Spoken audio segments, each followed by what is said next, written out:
Nabi Muhammad diangkar umur 25. Saya bingung tuh dari mana tuh. Mungkin Pak Kiai ketemu teksnya, mohon kasih tahu saya. Siapa tahu saya yang tersesat. Ya, Anda tersesat karena Anda terpengaruh dengan lafaz zahirnya saja atau zahirnya lafaz saja. Ternyata benar ketika menyampaikan opininya yang nyeleneh, kemudian dibunuh langsung sama Kiai Muhsi. Disitulah dia akhirnya panik. Lalu Buya Razi dengan kepanikannya lalu seolah-olah dia benar dan menuding anta mukhti. Jadi ketika ada informasi bahwa Buya Razi ini akan diundang ke Sumeneb, kami sempat khawatir. Ini khawatirnya jangan-jangan nanti akan membuat kegaduhan dan kekisruhan secara ilmiah, secara akidah pada khususnya. Artinya paling tidak minimal merugikan terhadap informasi keagamaan yang sudah ada di negeri kita tercinta Indonesia. Lalu bagaimana ini bisa terjadi? Dirusaklah oleh si Ar-Razi bahwasanya baginda Nabi tidak diutus di usia 40 tahun. Kalau ada informasi entah itu hadis, Al-Quran, ijma', qiyas, bahasanya beliau tunjukkan pada kami. Ini seolah-olah beliau adalah orang yang luar biasa faham betul dan semua ulama itu terkecoh. Ulama tidak ada yang ragu, tetapi Buya Ar-Razi Hasim agak ragu. Kalau hadis itu yang dijadikan dasar bahwa baginda Rasul secara formal baru sudah menjadi Rasul sebelum dunia ini diciptakan, maka saya hari ini mau mengatakan bahwa saya sudah sejak dulu menjadi pengurus Aswaja NU Center sebelum dunia ini diciptakan. Atau berapapun, Allah akan membalasnya dengan segala kemuliaan, dengan segala keistimewaan dan surga untuk Anda insyaallah, amin ya rabbal alamin. Ambil kesempatan ini, ambil satu momen penting ini, ambil satu kesempatan emas ini untuk kita bersama-sama berjuang di jalan Allah Subhanahu wa taala, menggapai ridhonya, menggapai jannahnya bersama Rasulullah sallallahu alaihi wasallam. Amin ya rabbal alamin. Kami tidak melihat nominal berapapun yang Anda tanam, tapi niat mulia Anda lah, baik yang diniatkan untuk diri Anda, terutama untuk orang tua Anda yang mungkin sudah rindu menanti sedekah jariah Anda. Hormat kami untuk Anda semuanya. Kami kan terus bersamamu.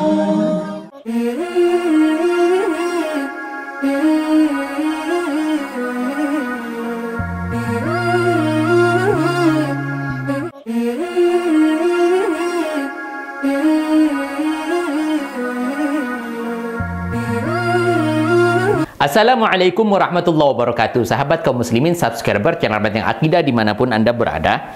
Lama tidak membuat video karena di kesibukan yang Masya Allah luar biasa dari beberapa beberapa pekan terakhir ini. Kita sudah silaturahim keliling di beberapa wilayah di Jawa Timur. Dan hari ini kita akan membuat satu video dan tanggapan tentang awalnya begini. Di beberapa hari yang lalu kita mendapatkan satu informasi di dalam grup beberapa habaib dan ulama dan tokoh nasional. Di situ disampaikan ada satu pamflet yang menyampaikan bahwa ada Dr. Ar-Razi Hasim. Untuk informasinya kita lihat kok ternyata di Sumeneb. Di Sumeneb kita tahu sendiri adalah, saya paham betul di Sumeneb artinya di sana banyak ulama-ulama yang sebagian besar dari mereka adalah pengasuh pesantren. Dan saya berkomentar di dalam grup tersebut, bagaimana mungkin ini kok ada Dr. Ar-Razi Hasim diundang ke Sumeneb. Artinya ketika kita melihat, baik kita akan flashback di awal, bagaimana Ar-Razi Hasim ini adalah orang yang kontroversi. Dan kontroversinya pun juga bukan menguntungkan, akan tapi bisa merugikan kepada keumatan dan keagamaan. Misalkan contoh tentang persoalan-persoalan akidah. Bagaimana dia menjadi seorang mursyid ketika para tokoh-tokoh atau para panutan-panutan mursyid kita, panutan thariqah-thariqah yang ada di Indonesia, misalkan dengan ada Tijani, Al-Qadiri, dan sebelumnya misalkan Naqsyabandi dan seterusnya. Ini adalah thariqah-thariqah yang ada pada umumnya dan sifatnya mu'tabarah di Indonesia dan diakui secara sahih. Dan pada kesempatan yang ada yang terjadi di masanya Ar-Razi ketika mengumpulkan beberapa thariqah dan mengatakan ini adalah thariqah yang paling, kalau misalkan bisa dipercepat untuk usul kepada Allah, kenapa dipersulit, kenapa diperlambat. Ini secara tidak langsung menafikan adanya thariqah-thariqah dan tokoh-tokoh yang getol membawa umat, membimbing umat untuk usul dan mengenal kepada Allah Subhanahu wa taala dengan melalui thariqah-thariqah yang ada. Ini sama saja dengan menafikan semuanya, kemudian itu semuanya nggak bagus. Thariqah itu apa? Ini yang punya saya mantep, makjleb, tokcer, yang biasanya lama puluhan tahun bisa kenal kepada Allah, bisa usul. Ini hanya berapa bulan aja. Apalagi ditambah dengan adanya beli nama, ismur ruh dan lain sebagainya, misalkan seperti itu. Dan dikenalkan dengan tokohnya yang pemain biliar itu, yang katanya adalah tokoh, salah satu tokoh utamanya atau gurunya si Dr. Ar-Rasyid Hasim. Nah, ini membuat kami khawatir dengan adanya keilmuan yang disampaikan ternyata benar. Banyak pernyataan-pernyataan yang merugikan. Misalkan contoh, dengan zahirnya lafadznya saja dia bisa menyimpulkan. Dengan mengandalkan diolah dengan pikirannya sendiri menyimpulkan. Suatu saat misalkan nanti di akhir zaman seorang laki-laki menikahi 50 wanita dengan dasar yang itu sudah kita bahas beberapa waktu yang lalu, kita ada di videonya.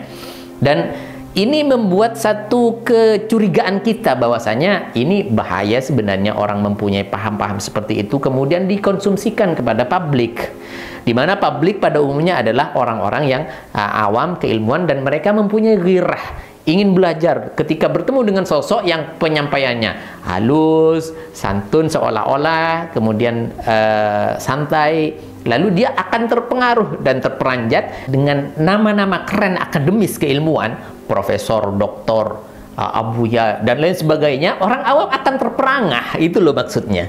Jadi ketika ada informasi bahwa Buya Razi ini akan diundang ke Sumeneb, kami sempat khawatir. Ini khawatirnya jangan-jangan nanti akan membuat kegaduhan dan kekisruhan secara ilmiah, secara akidah pada khususnya. Artinya paling tidak minimal merugikan terhadap informasi keagamaan yang sudah ada di negeri kita tercinta Indonesia. Maka ternyata benar apa yang disampaikan beliau di dalam podiumnya, yaitu tentang adanya hadis bahwasanya baginda Nabi Shallallahu Alaihi Wasallam itu diangkat tidak pada usia 25 dan 40 tahun. Itu bahasanya beliau ya. Jadi yang pasti adalah di usia 40 tahun. Ini dinafikan sebagaimana ulama sudah ijma dari dulu sampai sekarang tidak ada yang menyelisihi satupun bahwa baginda Rasul sallallahu alaihi wasallam itu sudah menjadi nabi dan diangkat di bu'isa di mab'us pada usia 40 usia 40 tahun. Ini baginda Nabi, semuanya maklum. Dari awal kecil anak-anak kita diajarkan di dalam sejarah-sejarahnya, tarikh-tarikhnya, bagaimana baginda Nabi SAW diangkat di usia 40 tahun. Ini jelas dan nyata. Lalu bagaimana ini bisa terjadi? Dirusaklah oleh si Ar-Razi bahwasanya baginda Nabi tidak diutus di usia 40 tahun. Kalau ada informasi entah itu hadis, Al-Quran, ijma', qiyas, bahasanya beliau tunjukkan pada kami. Ini seolah-olah beliau adalah orang yang luar biasa faham betul dan semua ulama itu terkecoh. Yang mengatakan bahwasanya Nabi diangkat di usia 40 tahun dari dulu sampai sekarang, para ulama-ulama kita itu seolah-olah mereka bodoh gitu loh. Mohon maaf ya, mohon maaf.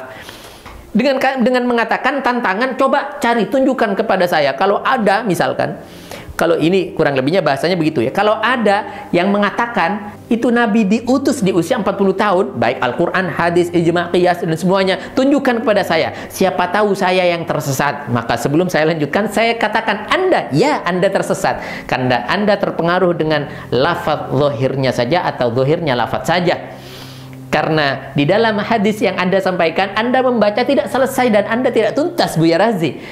Anda tidak menjelaskan secara detail karena Anda mungkin belum membaca secara detail.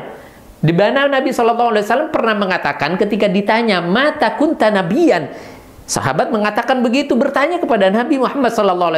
Di satu riwayat dikatakan mata kutibata nabiyan. Sebenarnya di dalam satu riwayat ini yang satu sama lain saling mengunggulkan atau saling membenarkan, saling mendukung, saling menyempurnakan dan melahirkan makna yang hakiki. Ini sudah terjawab. Tidak perlu secara detail disampaikan oleh para musannif yang mensyarahi hadis ini, di mana yakni annahu sallallahu alaihi wasallam kana nabiyyan mundu dzalikal waqti fi ilmillahil azali. Maksudnya bagaimana baginda Nabi Shallallahu Alaihi Wasallam itu dicatat, ditetapkan sebagai nabi sejak masa azali, artinya sejak zaman dulu, di mana dulu dalam versi sifatnya Allah al-azali, qadimun la awwala lahu, dulu yang tidak ada permulaannya. Kalau dulunya kita, dulu kapan? 2019, berarti awal 2019 ada. Dulu kita lahir, sudah dulu usianya kapan?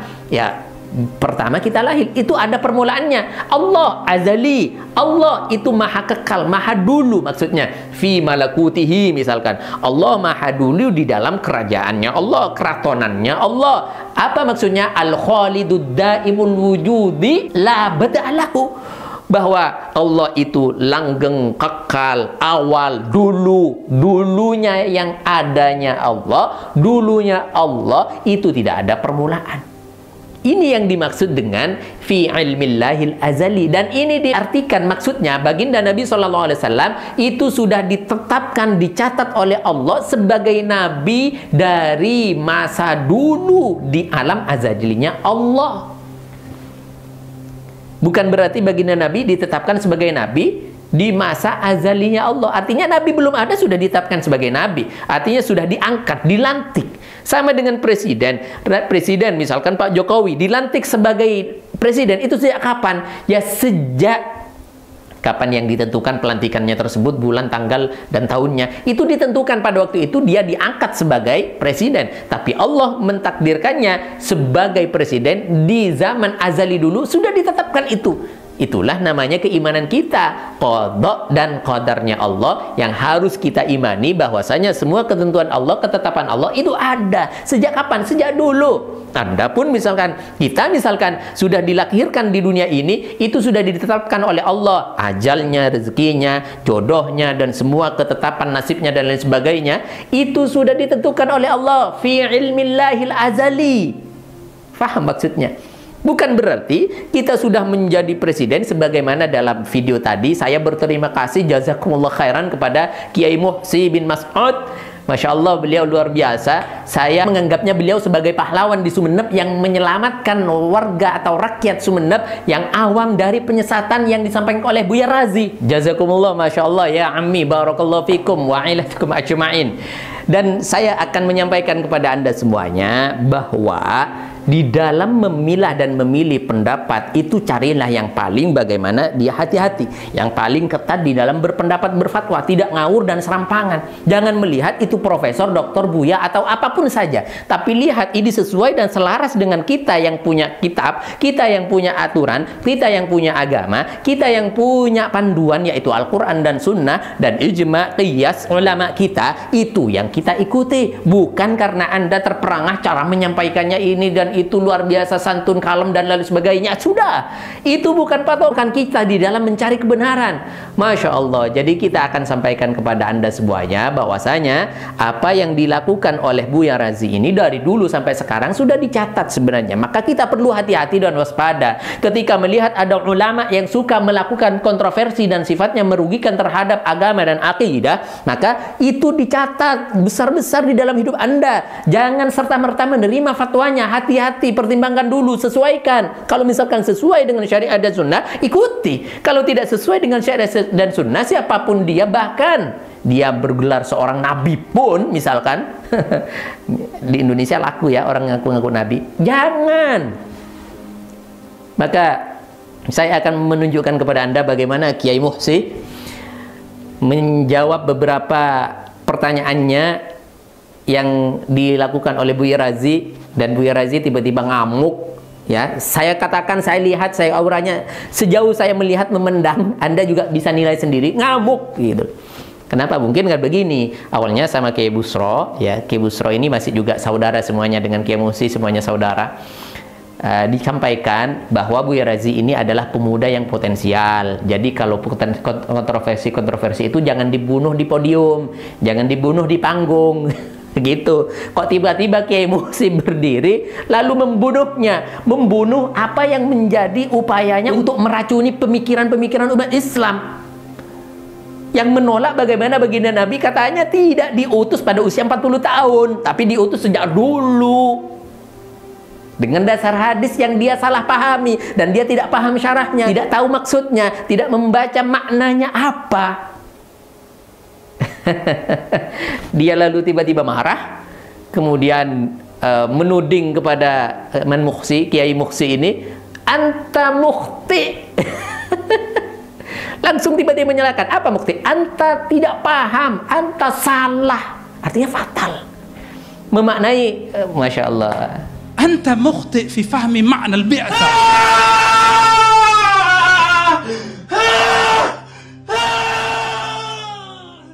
padahal ini akhirnya cuman mengotak-ngatik dan alibinya adalah mencari-cari pembenaran dirinya dengan berkedok di balik kata-kata bu'isa dengan an-nubuwah, dengan bi'sa dan nubuwah. Ini kata-kata lain. Kalau bi'sa dia diutus, karena Nabi kan sejak dulu. Sejak kapan Anda sudah sama dengan kelompok-kelompok yang itu sudah Anda bisa lihat sendiri, Anda bisa perhatikan sendiri bagaimana situasinya ketika di saat-saat di podium sudah diingatkan sama Kiai Busro sebelumnya, jangan dibunuh di podium. Lalu tiba-tiba coba perhatikan ketika seolah-olah dia merasa khawatir ya, ketika ada kata-kata jangan dibunuh di podium. Kenapa? Karena tahulah bagaimana Sumenep itu sebenarnya banyak orang ulama-ulama yang alim-alim, muda-muda, cerdas-cerdas. Ya, di situ mungkin merasa ketar-ketir. Ternyata benar ketika menyampaikan opininya yang nyeleneh, kemudian dibunuh langsung sama Kiai Mukhsi. Disitulah dia akhirnya panik. Lalu Buya Razi dengan kepanikannya lalu seolah-olah dia benar dan menuding, anta mukhti, anta salah, ya akhi. Semoga dijauhkan kita dari penyesatan-penyesatan dengan kedok apapun saja. Amin ya rabbal alamin. Anda perhatikan, Anda tonton videonya, Anda lihat, simak baik-baik, Anda jadikan ini sebagai pelajaran bahwa hati-hati terhadap fatwa-fatwa ulama yang serampangan membawakan dalil dan ayat, dan hati-hati terhadap ulama-ulama yang berkedok apapun saja. Saya tidak akan mengatakan ini negatif, tidak. Selama misalkan apa yang disampaikan Buya Razi benar, kita ikuti. Kita ikuti. Apa yang disampaikan oleh anjing pun khudil hikmata walau min fami kalb. Anjing pun ketika menyampaikan sesuatu atau ada ilmunya yang bisa kita ambil, ambil. Kita jangan fanatik terhadap apapun saja, tapi fanatiklah terhadap kebenaran. Catatan terakhir adalah ulama tidak akan suka menyampaikan hal-hal kontroversi, apalagi membingungkan terhadap umat. Ulama, meskipun ini adalah sesuatu yang benar, tapi ketika disampaikan ini membuat kontroversi dan umat bingung, itu akan membuat dirinya stop, tidak akan membahas ilmu tersebut. Karena ulama bagaimana hadir untuk memberikan satu kedamaian, ketentraman, ketenangan umat untuk beribadah kepada Allah Subhanahu wa taala dan mengabdikan diri seumur hidupnya. Semoga bermanfaat. Assalamualaikum warahmatullahi wabarakatuh. Tidak benar kalau beliau diangkat umur 25. Coba cari satu teks saja di Quran, di sunnah, di ijma', di qiyas, di sirah Nabi, bahwa beliau diangkat umur 25. Enggak ada. Umur 40 enggak ada. Dari Al-Hafiz Imam Ibnul Munzir, beliau berkata, tidak ada satupun para ulama yang ragu-ragu bahwa baginda Rasul dilahirkan pada tahun gajah dan diutus sebagai nabi pada usia 40. Tetapi pada sore ini, mohon maaf, sepertinya ulama tidak ada yang ragu, tetapi Buya Ar-Razi Hasim agak ragu. Assalamualaikum warahmatullahi wabarakatuh. Bismillah, alhamdulillah, salatu wassalamu ala rasulillah wa ala alihi wa sahbihi wa mawalah, amma ba'du.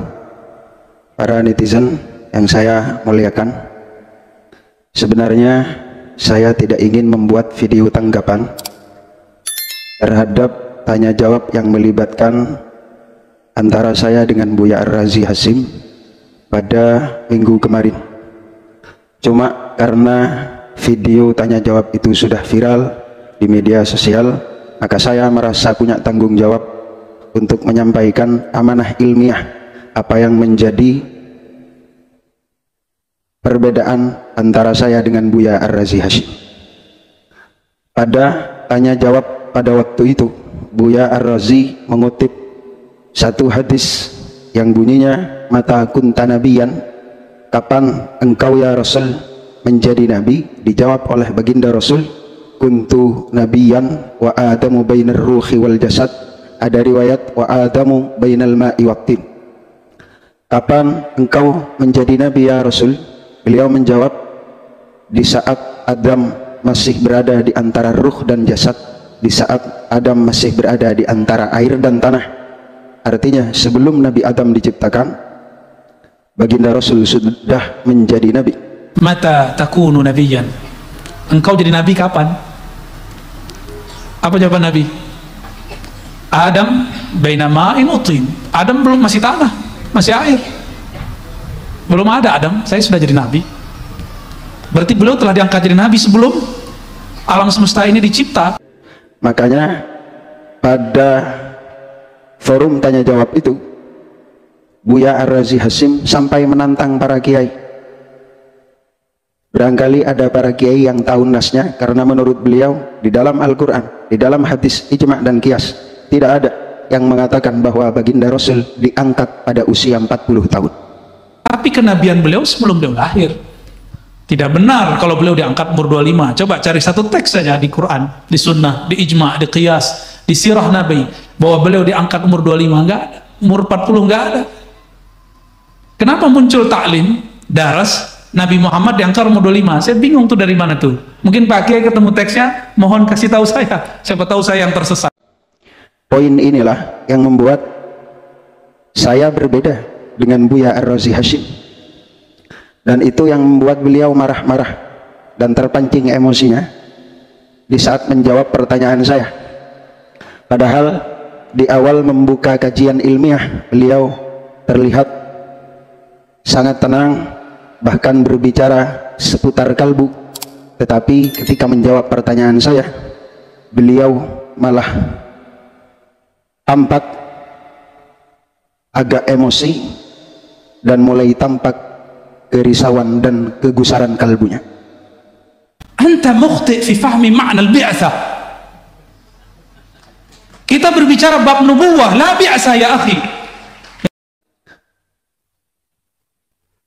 Pada tanya jawab pada waktu itu, yang beliau persoalkan hanya soal bu'isah atau bi'sah, karena saya mengutip pernyataan Imam Ibnu Asakir dari Al-Hafidh Ibnul Munzir yang menyebutkan bahwa semua para ulama sepakat atau tidak ada yang ragu bahwa baginda Rasul bu'isa fi sinnil arba'in atau ala ra'sil arba'in. Nah, kata bu'isa itulah yang dipersoalkan oleh beliau. Beliau menganggap beda jauh antara bi'sah dengan nubuah. Menurut saya juga beda. Bi'sah, nubuah, cuma keduanya tidak bisa dipisahkan. Kenapa saya mengatakan begitu? Karena dalam meredaksikan tentang pengangkatan baginda Rasulullah Sallallahu Alaihi Wasallam, para ulama memang beraneka ragam bahasanya. Kalau saya boleh mengutip syarah Nawawi ala Muslim juz 15 sahifah 99, di sini beliau memakai bahasa bu'itsa.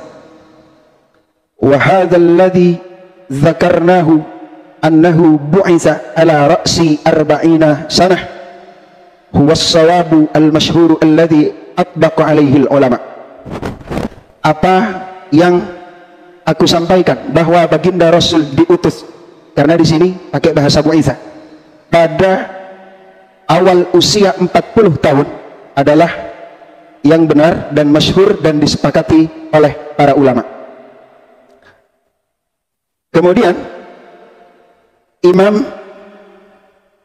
Ibnul Qayyim Al-Jauziyah di dalam kitabnya Zadul Ma'ad fi Hadyi Khairil Ibad juga memakai kata bu'itsa. Ba'atsahullahu ala ra'si arba'in wa hiya sinnul kamal qila walaha tub'atsur rasul. Baginda Rasul diutus oleh Allah menjadi nabi, menjadi rasul pada usia 40 tahun, dan itulah umur atau usia kesempurnaan beliau. Dan di umur itulah rata-rata para rasul diutus. cuma diberi tambahan oleh beliau wa muddatun nubuwah 23 sanah, masa kenabian hanya 23 tahun. Berarti baginda Rasul menurut Imam Ibnul Qayyim baru diangkat menjadi nabi sejak usia 40, karena beliau wafat pada usia 63, maka di sini disebutkan masa kenabian hanya 23 tahun. Tidak dihitung sejak sebelum dunia diciptakan. Makanya di sini menyebutkan angka 23 tahun. Dan poin hujjah saya dalam hal ini adalah As-Sirah An-Nabawiyah karangan Imam Ibnu Katsir, juz 1 sahifah 203. Di sana dengan tegas beliau menyampaikan dengan redaksi wa tanabba'a Rasulullah sallallahu alaihi wasallam ala ra'si arba'ina sanatan minal fil. Baginda Rasul menjadi nabi. Ingat kata-katanya tidak memakai kata bu'itsah. Karena kalau memakai kata bu'itsah nanti akan diartikan beliau diangkat menjadi rasul, tetapi kenabian beliau sudah sebelum dunia diciptakan. Di sini pakai bahasa wa tanabba'a, baginda Rasul menjadi nabi ala ra'si arba'ina sanatan minal fil, pada usia ke-40 di tahun gajah. Sebagai tambahan, Imam Ibnu Ilan As-Siddiqi di dalam Dalilul Falihin Syarah Riyadhus Shalihin juz 5 sahifah 61, ketika beliau mengutip sebuah hadis, ma ba'asallahu nabiyyan illa wa yar'a ghanaman, tidaklah Allah mengutus seorang nabi terkecuali nabi itu pernah menggembala kambing. Lafal ba'asa di dalam Dalilul Falihin ditafsiri ainabba'a au arsalah, tidaklah Allah menjadikan nabi atau tidaklah Allah menjadikan rasul. Jadi susah dipisahkan antara kata diangkat menjadi nabi dengan diangkat menjadi rasul. Nah, tentang hadis kuntu nabiyan wa adamu bainar ruhi wal jasad wa adamu bainal ma'i wat tin, Imam Al-Khazin di dalam tafsir Khazinnya, Imam Al-Baghawi di dalam tafsir Al-Baghawinya menjelaskan dengan tegas makna dari hadis itu sesuai dengan yang saya simpulkan, bahwa baginda Rasul diangkat menjadi nabi, diangkat menjadi rasul sejak usia 40 tahun, bukan sebelum dunia diciptakan. Saya perlu bercerita dulu. Di dalam Al-Quran surat Maryam ayat 30 adalah jawaban Nabi Isa alaihissalam ketika ibundanya Sayyidah Maryam dituduh melakukan zina karena punya anak tanpa suami. Di saat itulah Allah mengeluarkan irhasnya Nabi Isa, karena pada saat itu beliau belum menjadi nabi. Beliau tiba-tiba bisa bicara. Beliau berkata, padahal beliau baru dilahirkan, qala inni abdullahi ataniyal kitaba wa ja'alani nabiyya. Ini kalau kita maknai secara gamblang, Nabi Isa berkata kepada orang-orang yang menuduh Sayyidah Maryam berzina, aku adalah hamba Allah, ataniyal kitaba, Allah telah memberiku kitab Injil. Kira-kira masuk akal tidak? Seorang bayi yang baru dilahirkan sudah mendapatkan kitab Injil, sudah dituruni kitab Injil oleh Allah Subhanahu wa ta'ala yang isinya adalah panduan dan tata cara beragama, karena itu adalah kitab suci. Tentu menurut logika kita atau menurut logika masyarakat secara luas, masyarakat pada umumnya sangat tidak masuk akal. Anak yang baru dilahirkan sudah dituruni kitab Injil oleh Allah Subhanahu wa ta'ala. Ditambah lagi beliau mengatakan wa ja'alani nabiyyah, dan aku dijadikan nabi oleh Allah. Tentu tidak masuk akal. Kalau beliau mendapatkan kitab, memang seharusnya pada saat itu beliau sudah diangkat menjadi nabi. Tetapi menurut logika sehat kita, atau menurut nalar masyarakat pada umumnya, tentu tidak mungkin anak kecil, bayi yang baru lahir sudah menerima kitab suci dari Allah dan diangkat menjadi nabi. Maka makna dari ayat ini sebenarnya bagaimana? Di sini dijelaskan oleh Imam Al-Khazin dan Imam Al-Baghawi makna dari ataniyal kitab, sayaj'aluni nabiyyah, kelak aku akan dijadikan nabi, wa yu'tinil kitab, dan kelak aku akan menerima kitab suci dari Allah, wa huwa al-Injil, dan kitab itu adalah kitab Injil. Bukan pada saat itu Nabi Isa dijadikan nabi, dan bukan pada saat itu Nabi Isa menerima kitab Injil. Dalam menjelaskan hal ini, Imam Al-Khazin dan Imam Al-Baghawi kompak berkata, wa hadza ikhbarun amma kutiba lahu fil lawhil mahfuz, wa huwa kama qila lin nabi sallallahu alaihi wasallam, mata kunta nabiyan, qala kuntu nabiyan wa adamu bainar ruhi wal jasad. Kata-kata ataniyal kitab wa ja'alani nabiyya dengan makna suatu saat aku akan dijadikan nabi dan aku akan mendapatkan kitab suci dari Allah Subhanahu wa taala, itu hanyalah kabar tentang apa yang telah ditulis oleh Allah Subhanahu wa taala di Lauhul Mahfuz. Nah, kata-kata itu persis sama menurut Imam Al-Khazin dan Imam Al-Baghawi, bukan menurut saya, persis sama dengan pertanyaan para sahabat kepada baginda Rasulullah sallallahu alaihi wasallam, mata kunta nabiyan, kapan engkau menjadi nabi ya Rasul? Beliau menjawab, kuntu nabiyan wa adamu bainar ruhi wal jasad, aku menjadi nabi di saat Adam masih berada di antara ruh dan jasad, atau di saat Nabi Adam belum diciptakan. Artinya bagaimana? Kata-kata kuntu nabiyan wa adamu bainar ruhi wal jasad berarti maknanya aku sudah dicalonkan menjadi nabi, aku sudah digadang-gadang menjadi nabi di saat Nabi Adam belum diciptakan. Jadi bukan jadi nabi pada waktu itu. Ini bahasa sharih dan tidak perlu ditafsiri kembali. Dari Imam Al-Khazin dan Imam Al-Baghawi, kata-kata Nabi Isa alaihi salam, wa huwa kama qila lin nabi. Kata-kata Nabi Isa persis sama dengan pertanyaan yang ditanyakan kepada baginda Rasul. Ini bedanya madu murni. Madu murni artinya murni, tidak ada campuran. Tapi kalau madu asli itu bisa jadi ya madunya asli, cuman ada campuran, jadi tidak murni. Mari kita lihat salah satu karakteristik dari madu murni. Ini adalah air panas, ya, mendidih. Nah, ini Anda lihat ketika kita angkat madunya pakai sendok, kemudian ini jatuhnya, dia tidak mudah cair larut dengan air. Ini madunya ada di bawah. Nah, jadi kita aduk, masih belum mau cair, belum mau menyatu dengan air. Ini karakteristik madu murni. Anda tinggal buktikan, tinggal lihat. Kalau misalkan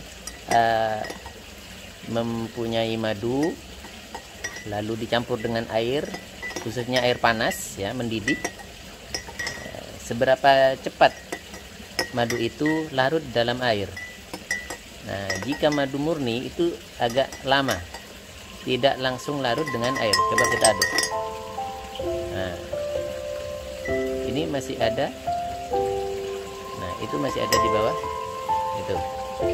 Jadi tidak langsung larut dengan air. Gitu.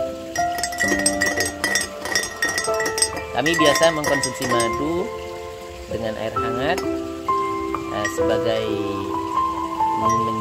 upaya menjaga stamina dan kesehatan, lalu menangkal radikal-radikal bebas, juga termasuk untuk pengobatan.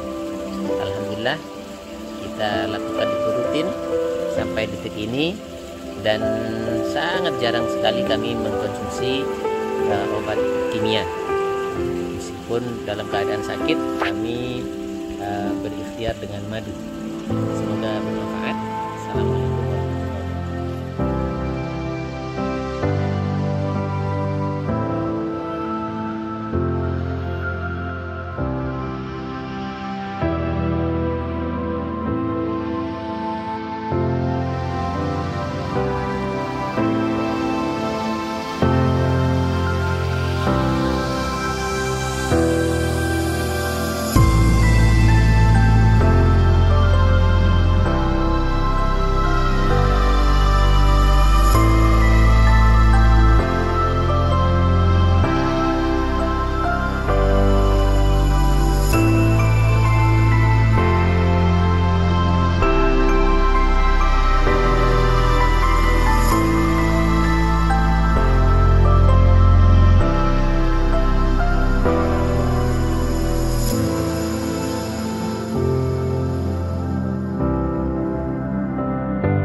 Bagi Anda yang belum subscribe channel Benteng Akidah ini, kami harap subscribe dulu sejak sekarang, sebarkan seluas-luasnya, komentari dan beri masukan kami.